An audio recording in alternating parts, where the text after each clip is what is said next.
안녕하세요. 사연 왔어요 톡톡입니다. 구독과 좋아요 알림 설정 꼭 부탁드립니다.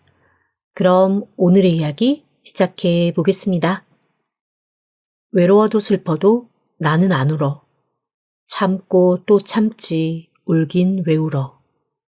저는 어렸을 때부터 이 노래를 들으면 그렇게 눈물이 쏟아졌습니다.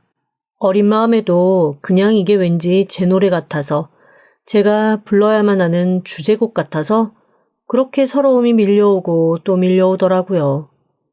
저는 아들 귀한 집에 태어난 딸입니다. 다행히 그래도 위가 오빠라서 제가 서름을 조금 덜 당했으면 당했다고나 할까요? 제가 첫째였으면 아마 평생 지금보다 더한 구박을 받으면서 남동생 시중드는 무수리로 살았겠지만 그래도 다행히 위가 오빠여서 심부름꾼 정도로 그냥 관심 못 받고 사는 막내딸 정도로 자랄 수는 있었습니다. 어렸을 때부터 당한 차별이야 말로 뭐 하겠어요. 엄청 심했죠. 제가 한 가지 의아했던 건 오히려 저를 그래도 예뻐하고 차별당하는 거 마음 아파하고 속상해한 게 아이러니하게도 저희 아버지였다는 겁니다. 아니, 엄밀하게 따지면 김씨 집안도 아닌 우리 엄마가 오히려 더 오빠를 김씨 집안 장손이라고 추켜 세우고 제가 조금이라도 오빠한테 피해주는 거 펄펄 뛰면서 맞고 제가 오죽하면 어느 정도 커서는 여자의 적은 여자라더니 그 말이 맞구나 라는 생각을 저희 친정 엄마를 보면서 하게 되었다니까요.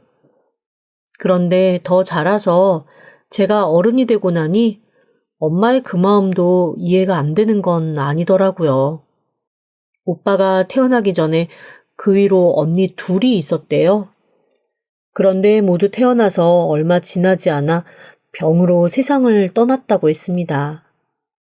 생떼 같은 자식을 둘이나 잃은 것도 엄마는 가슴이 무너지고 너무나 서럽고 아픈 일이었을 텐데 아마 딸 자식이라서 마음껏 슬퍼하지도 못하신 모양이었습니다. 그러다가 태어난 오빠이고 그제서야 김씨 집안에서 목소리라도 좀 낼 수 있게 되었으니 엄마로서는 오빠가 인생을 구원한 구세주이자 엄마를 지옥에서 구하러 온 영웅과도 같은 사람이었겠죠.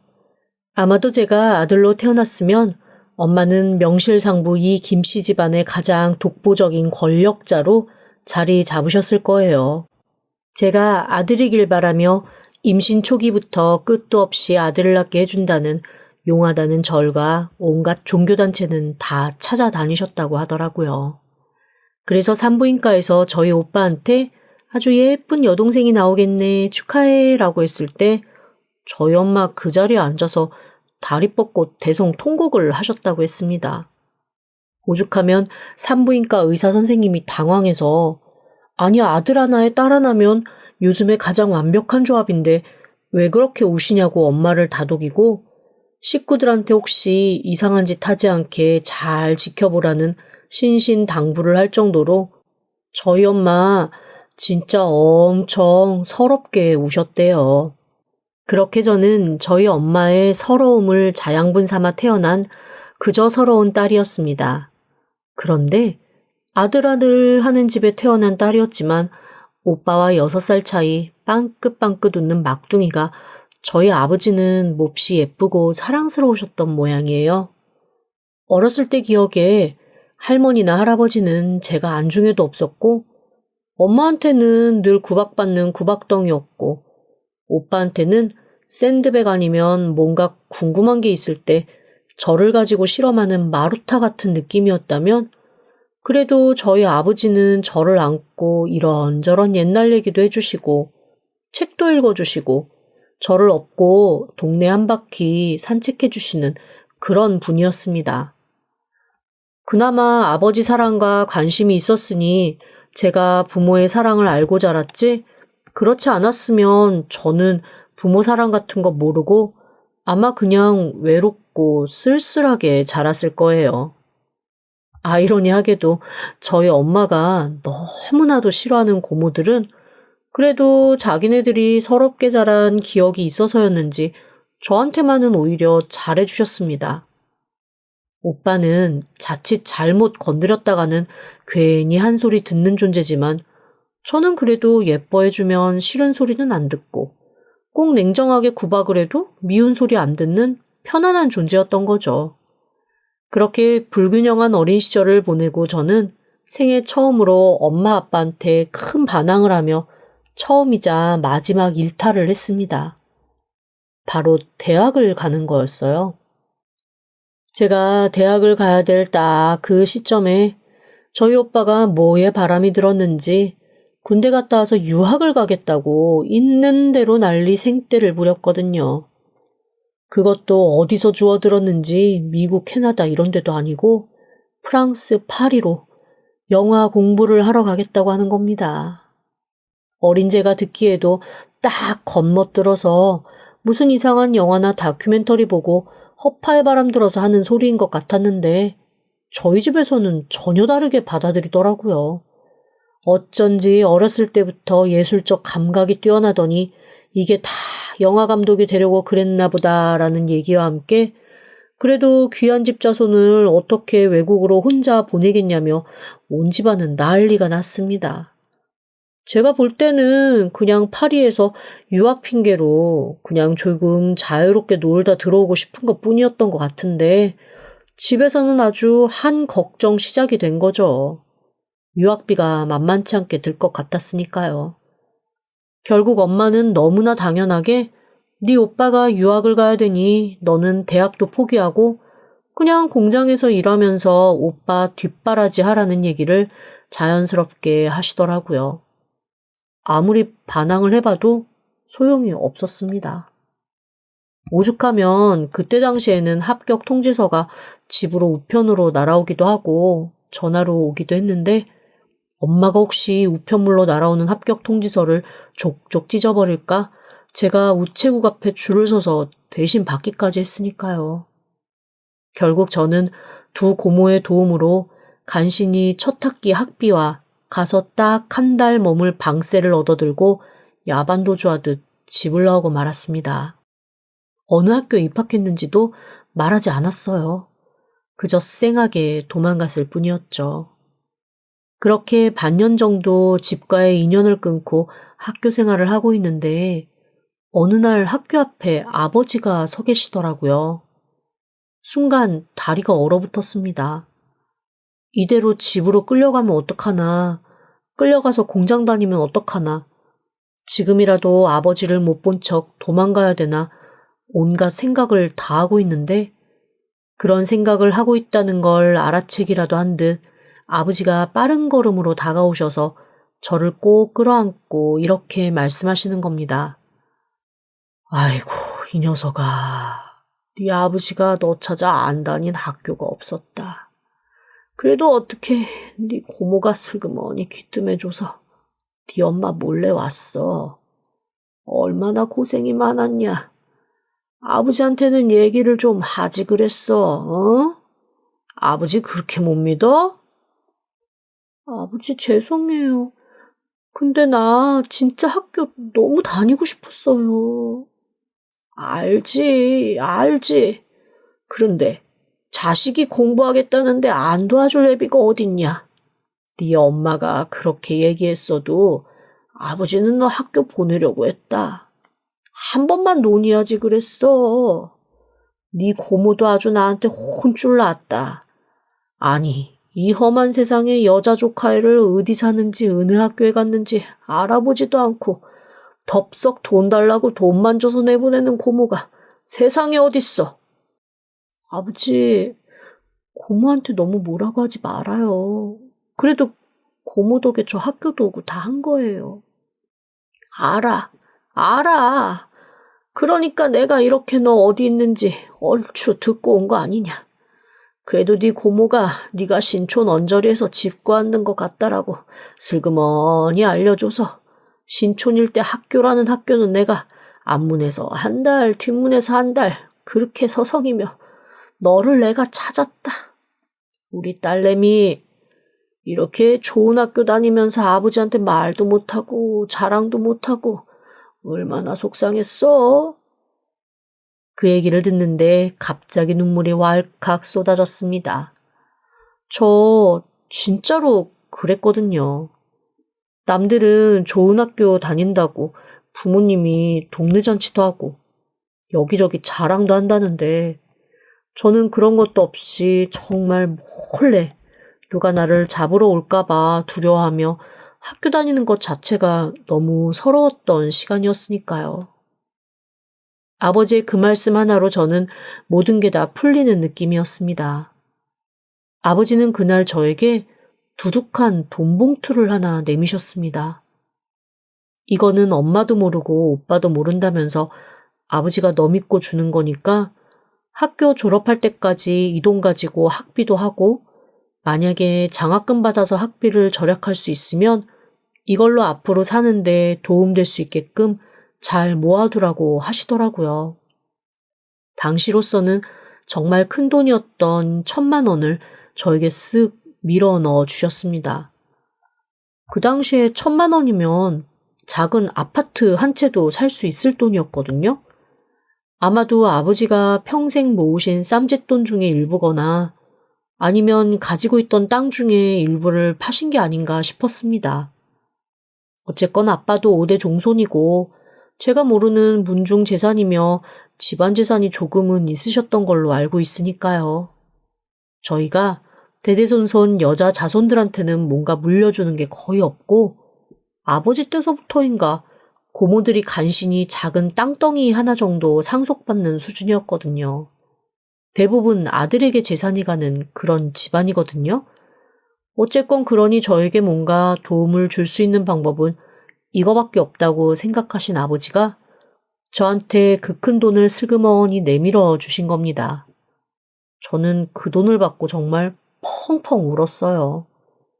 어쨌건 그 돈이 문제가 아니라 그 돈을 내민 아버지의 마음이 느껴졌기 때문이죠.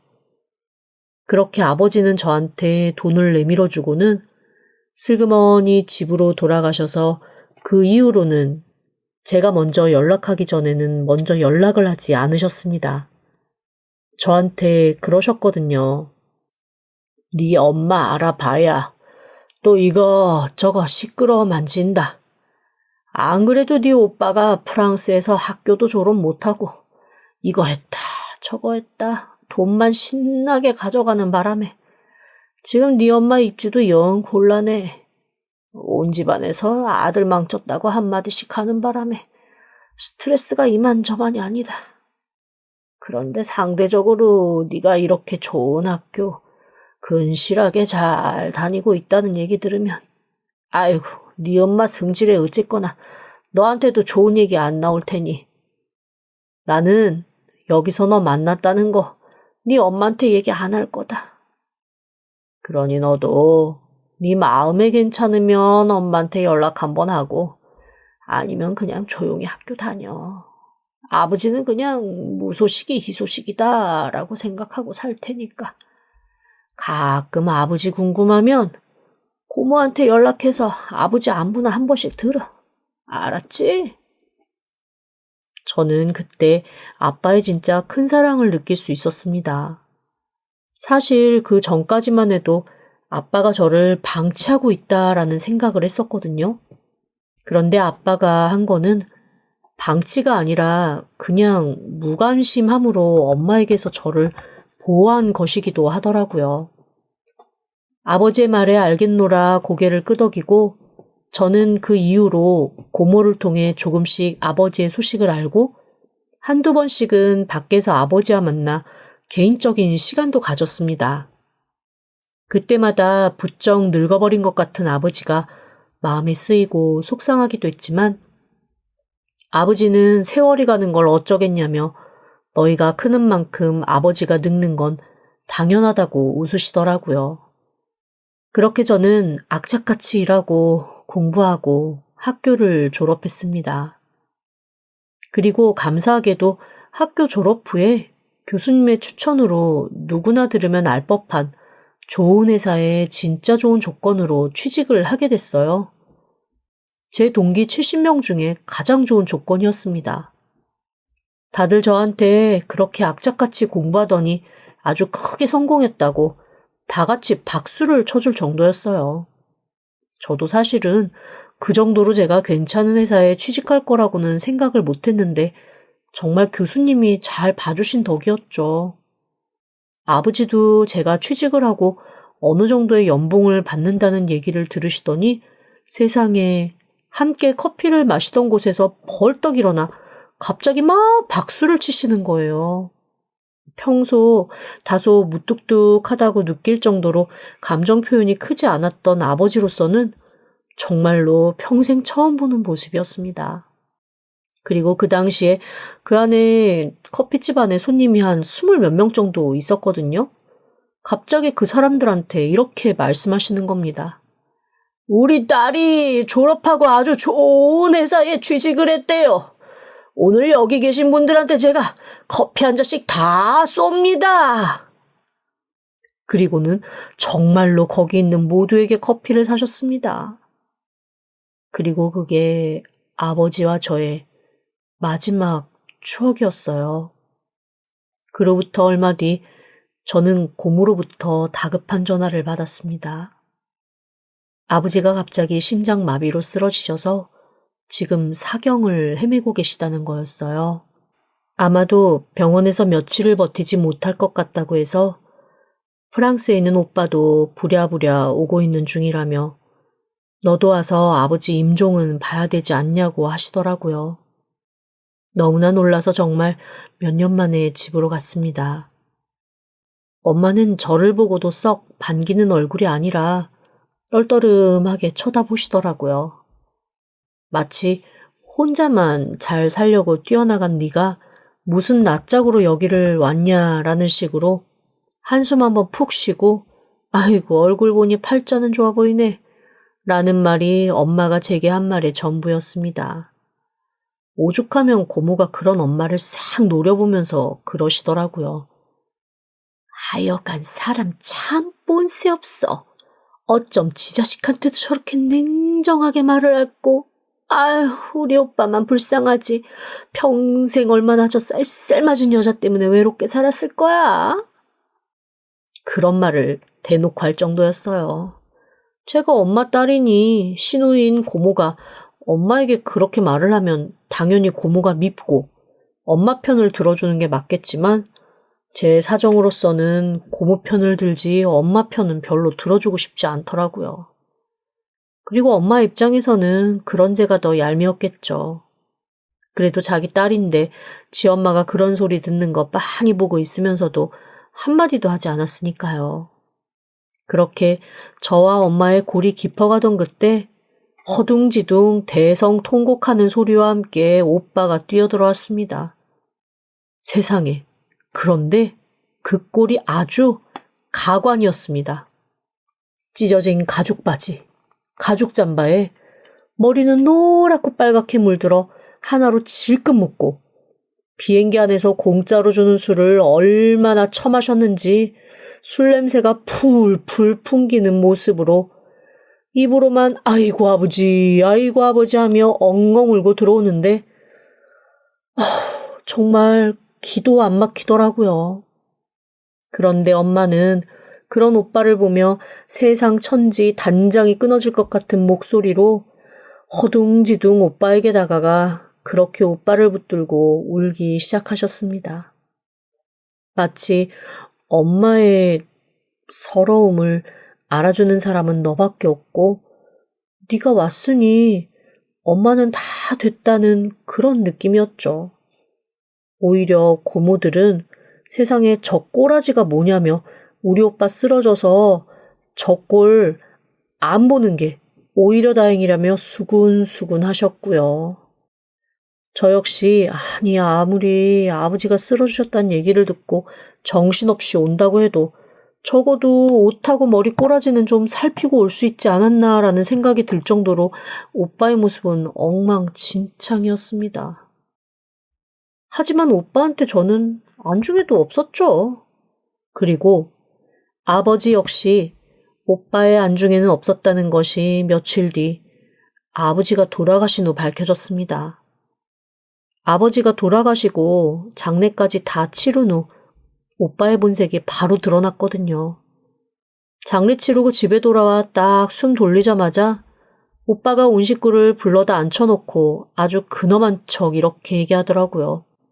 얼마 뒤면 프랑스로 돌아가긴 해야 되는데 사실은 거기에 내가 사랑하는 여자가 생겼어요. 그 여자랑 결혼할 거거든요. 근데 알다시피 내가 뭐 가진 게 있어야지. 아직 자리도 못 잡고 그래서 그 여자한테 청혼을 아직 못하고 있는데 아버지 돌아가시면서 이제 이 집안 재산 제가 관리 들어가고 좀 물려갈 수 있잖아요? 그걸로 사업을 좀 해볼까 해요. 그래서 프랑스 가기 전에 그 모든 걸 다 정리하고 가고 싶은데 아버지 생전에 연락하시던 변호사 있으시죠? 그리고 아마 유언장도 작성해 놓으신 걸로 아는데 그것 좀 빨리 처리했으면 좋겠어요. 그러자 평소에 오빠 말이라면 자다가도 벌떡 일어나 심리박 물이라도 떠다 주던 엄마가 그때만큼은 당황을 하시더라고요. 아버지 돌아가신 지 진짜 일주일도 되지 않아서 재산 얘기하고 결혼할 얘기하고 자기 사업 얘기하는 오빠가 엄마로서도 너무 어이가 없었던 겁니다. 저 태어나서 엄마가 오빠한테 싫은 소리 하는 거 처음 들어봤어요. 아니 너는 아버지 돌아가셨으면 한국 들어와서 그래도 엄마 옆에 있을 생각을 해야지. 어쩜 다시 프랑스로 휙 가버릴 생각을 하니? 그리고 네가 결혼할 여자가 있다고? 너 엄마한테 그런 얘기 안 했잖아. 그런 여자가 있으면 엄마한테 미리 얘기를 하고 허락을 받고 그래야 하는 거 아니니? 그리고 결혼할 여자라면서 어떻게 너만 들어왔어? 어? 그래도 시아버지 될 사람 돌아가시기 전에 얼굴은 봐야 예의 아니니? 아니, 어느 집 자손이 그렇게 버릇이 없어? 엄마, 촌스럽게 왜 이래요? 걔 그런 거 되게 싫어하는 애야. 프랑스에서 오래 살아서 완전히 마인드 외국 사람이라고. 그런 거 얘기하면 나 바로 걔랑 헤어져야 돼요. 걔랑은 나랑 그냥 영혼의 소울메이트고 서로 인생을 함께 즐기는 사이인 거지. 그런 식으로 서로 가족한테 얽매이는 사이 아니에요. 아, 그리고 내가 지금 아예 선언하는데 제사도 저 안 지냅니다. 내가 외국 나가서 공부를 해보니까 제사 지내는 거 그런 거 다 너무 헛된 거더라고.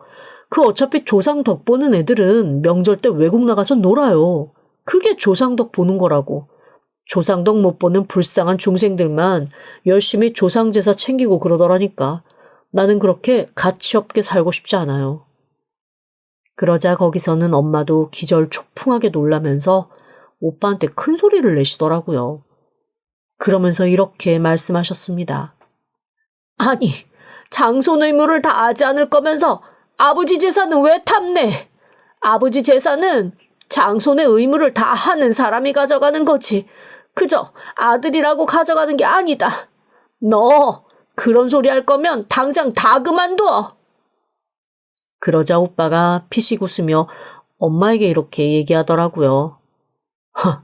엄마, 그거 법적으로 따지면 하나도 효용없는 말이에요.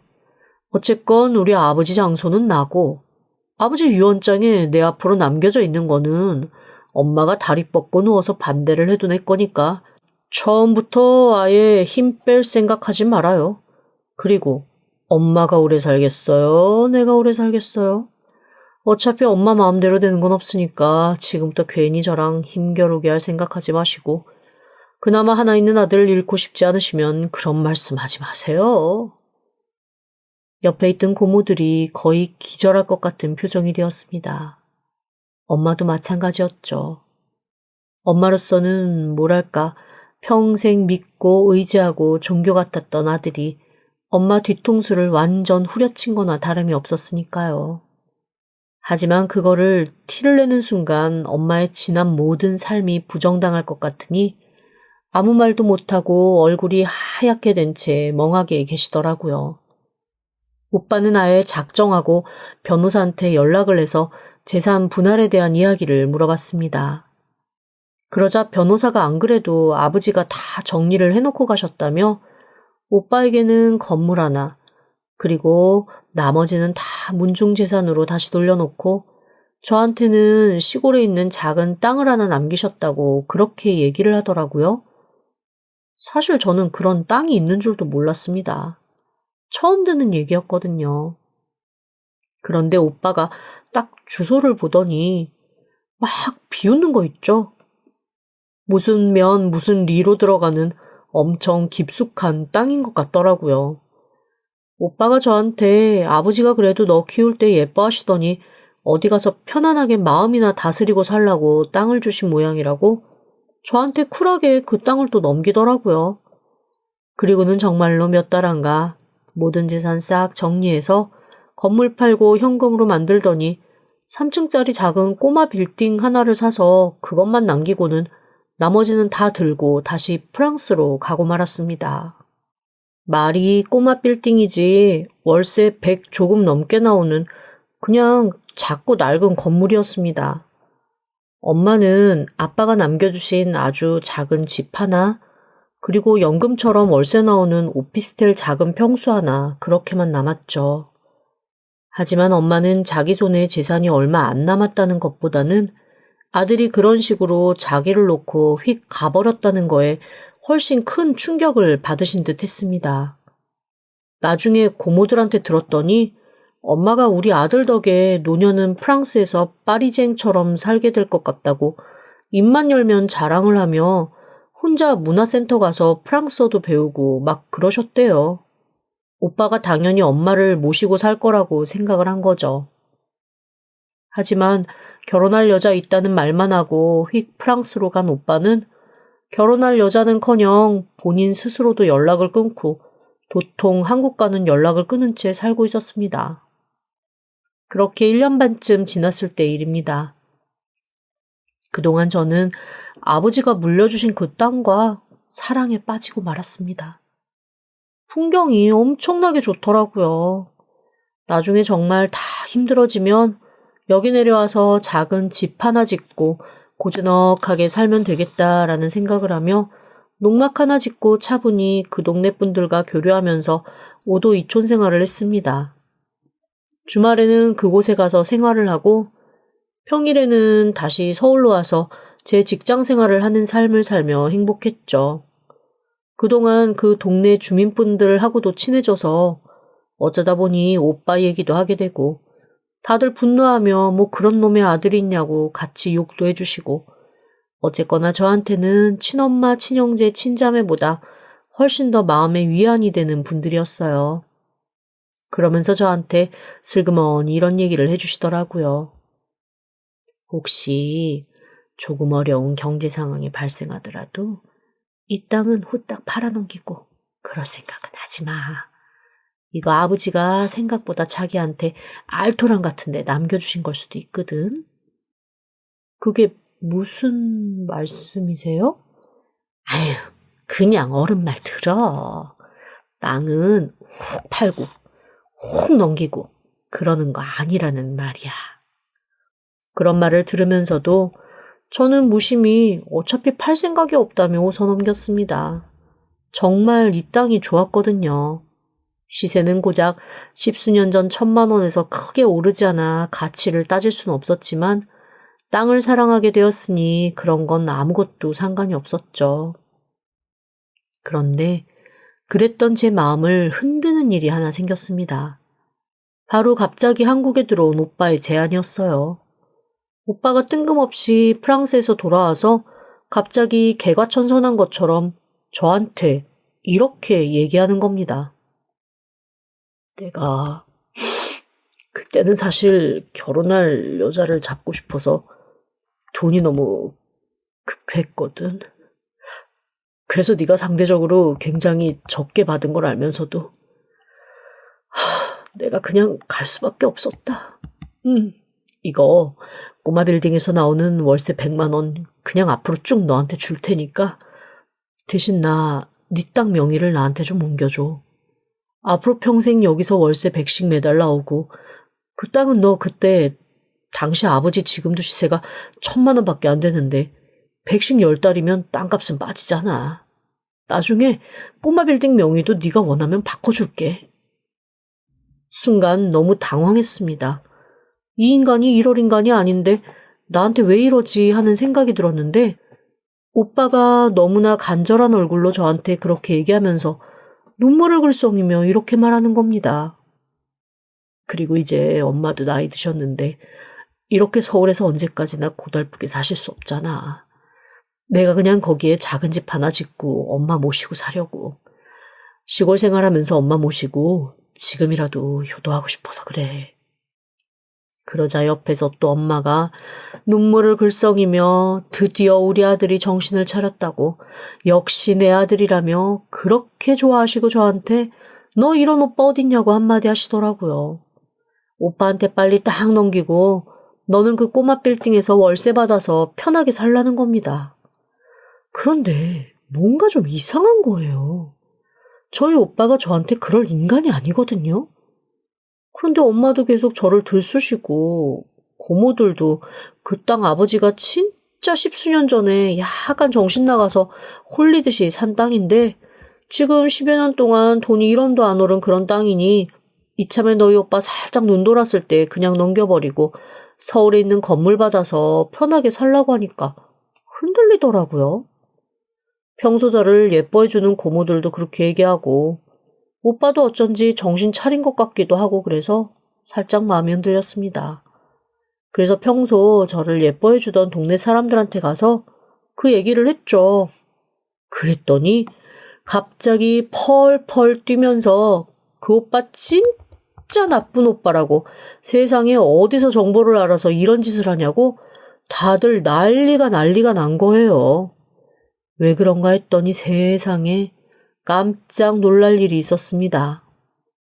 아이고, 아직 우리도 확실한 게 아니라, 아유, 뭐라 말하기는 좀 그렇고, 어쨌건 아예 이쪽으로 주소지 옮겨 나오라 했던 거 기억해? 네, 기억하죠. 그래서 2년 전에 저 주소지 옮겼잖아요. 그런데 그건 왜요? 자기가 외지인 같았으면 그 말도 안 해줬어, 우리가. 여기 한 1년 안에 아주 대대적으로 개발될 거야. 엄청 땅값이 뛸 거라고. 깜짝 놀랐습니다. 아버지가 저한테 남겨주신 땅이 1000평 남짓되는 땅이었거든요. 그냥 정확하게 시가를 말할 수는 없지만 당시 제가 물려받았을 때는 1000만 원 정도의 가치가 있는 땅이었는데 아니 그게 갑자기 5배, 6배, 7배, 조만간 10배, 20배까지도 뜰 수 있겠다는 정보가 마구 들어오기 시작하는 겁니다.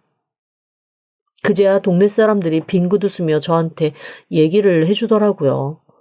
오래전부터 개발 얘기가 있었는데 이 동네의 토박이들이 그거를 소문내지 않고 그냥 조용히 진행을 하고 있었다는 거예요.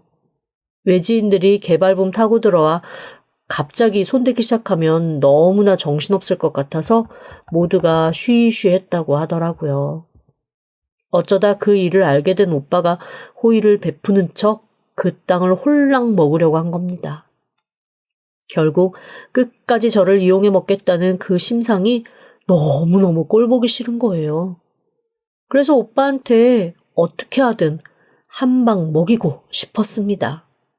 그리고 엄마도 너무 원망스럽고 밉더라고요. 그래서 오빠한테 이렇게 말했습니다. 나는 아무리 작아도 빌딩 관리할 여력도 없고 힘들어. 그냥 차라리 그거 팔아서 돈으로 줘. 아, 그래? 그럼 내가 얼른 빌딩 팔아서 돈으로 줄게. 야, 너 진짜 큰 돈 벌었다. 어? 그 빌딩 팔아봐. 빌딩 팔면 한 세금제하고 그래도 한 3, 4억 나올 것 같던데. 너 큰 돈, 목돈 주겠다. 야, 1000만 원짜리 땅 넘기고 3억을 손에 쥐는 거니까 얼마나 남는 장사야. 너 오빠 잘 만나서 큰 돈 만지는 줄 알아? 나 같은 오빠가 어딨냐? 그런 얘기를 하길래 그냥 그러려니 하고 넘겼습니다. 오빠는 큰돈 만질 생각에 신이 나서 집도 팔아치우고 자기가 세금도 다 내고 아주 그냥 깔끔하게 정리를 하더라고요. 그리고 저한테 돈 입금하겠다고 계좌번호를 물어보길래 제가 그때 이렇게 얘기했습니다. 오빠, 나 생각이 바뀌었어. 나 그냥 아버지가 주신 1000만 원짜리 땅 유지하고 살래. 생각해보니까 아버지가 나 생각해서 주신 건데 내가 돈에 눈이 멀어서 그렇게 획가닥 하는 건 아닌 것 같아. 오빠도 1,000만 원짜리 땅보다는 3억 원 돈 갖는 게 훨씬 낫잖아? 그 3억 오빠가 가져. 나는 필요 없어. 야, 너 그게 무슨 소리야? 지금 와서 이렇게 말을 바꾸면 어떡해? 어? 너 그 땅이 대체 얼마짜린 줄? 1,000만 원이라며. 왜? 1,000만 원 아니야? 아니, 그러니까 그게 1,000만 원은 1,000만 원인데. 당황하는 오빠한테 저는 피식 웃으며 한마디를 날렸습니다. 이거 지금 개발 호재 들어가는 땅이라서 그래? 1,000만 원이 아니라 10억 그 이상 갈 것 같아서 그래? 그러니까 오빠가 아는 정보면 나도 알 거라는 생각은 안 했어? 나는 이 땅이 진짜 1,000만 원인 줄 알았거든?